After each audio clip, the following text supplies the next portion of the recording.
What's going on, guys? It's Ryan. Today I'm going to be ranking the Dollywood Coasters. Recently I made a trip up to Tennessee and went to Dollywood. I rode all the coasters while I was there, so today I'm going to be ranking them in order from worst to best.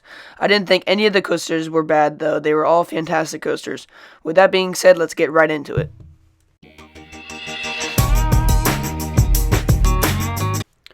Okay, coming in at number 8, I have Tennessee Tornado.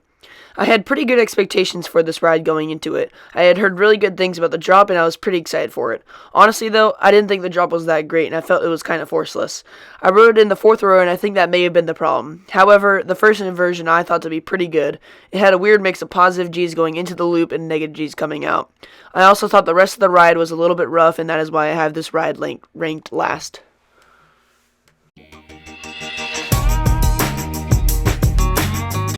At number 7, I have Blazing Fury. Now, I thought this ride was a ton of fun. This is essentially a dark ride with 3 drops in it. You get a small little lap bar, and so the drops actually give you a good dose of airtime.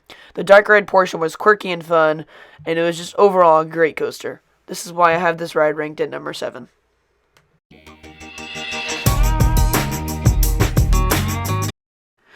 Coming in at number 6, I have Dragonflyer. I thought this was a great family coaster. I rode this in the last row twice, and I loved it both times.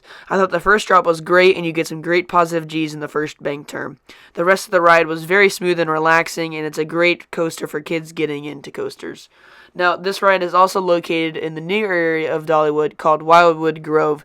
This area has all the new kid attractions, and it's just a great area for families overall.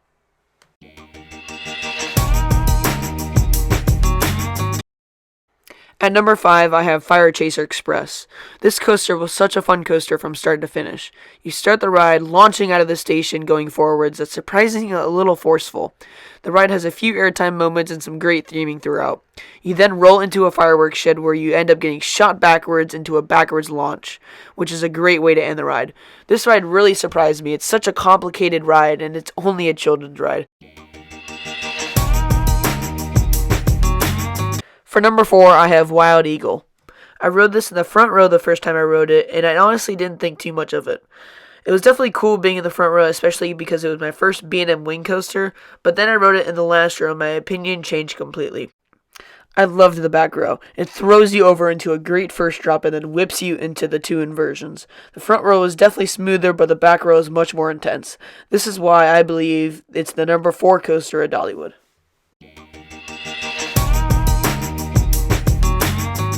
And number 3 is Mystery Mine. I had lower expectations for this ride, and the POVs don't do the inside part of the ride justice. You start the ride off with one of 3 vertical drops into a very cool dark ride portion with all sorts of twists and turns.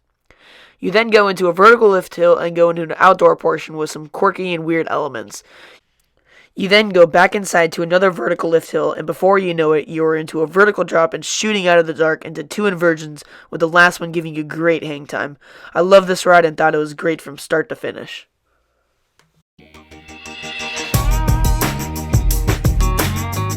At number 2, I have Thunderhead. I rode this ride in the back row, and it holds to its name. It's definitely the wildest ride in the woods. I thought this ride was great throughout, and it had an awesome first drop and kept its speed throughout the ride. It was crazy to me how fast it was throughout the whole ride, and that roll through the station is so loud when you're in the station. It was really crazy. I also didn't find it to be too rough. The Dollywood maintenance team has really done a good job in keeping this ride in good shape.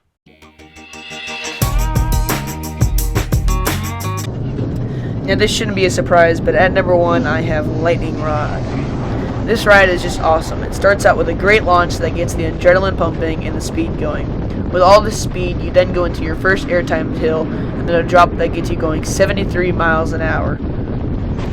Now, since this was my first RMC coaster, the next couple elements were a huge surprise for me. I wasn't expecting these bank turns to give you as much airtime as they did, but I thought they were amazing, and the rapid transitions in this half of the ride is just awesome. You then go into an amazing quad down, which is just airtime movement after airtime movement, and then into another bank turn where another little small pop of airtime at the end, and then you finish the ride. This ride is just awesome from start to finish. Now, another great thing I loved about this ride is how it kept its speed throughout the whole ride. There's no trims, no brake runs throughout the middle. It's just all downhill sections, and that quad down going down the mountain is just awesome, and it speeds you right into that final brake run. Now, experiencing these Outer Bank elements also gets me really hyped for Iron Gwazi, which is coming to Busch Gardens this summer. I will also be making a trip out to Busch Gardens within a few days, so that vlog will be coming very soon, so stay tuned for that. With all that being said, thanks for watching. If you enjoyed the video, be sure to hit the like button, and also subscribe while you're at it. Thanks for watching.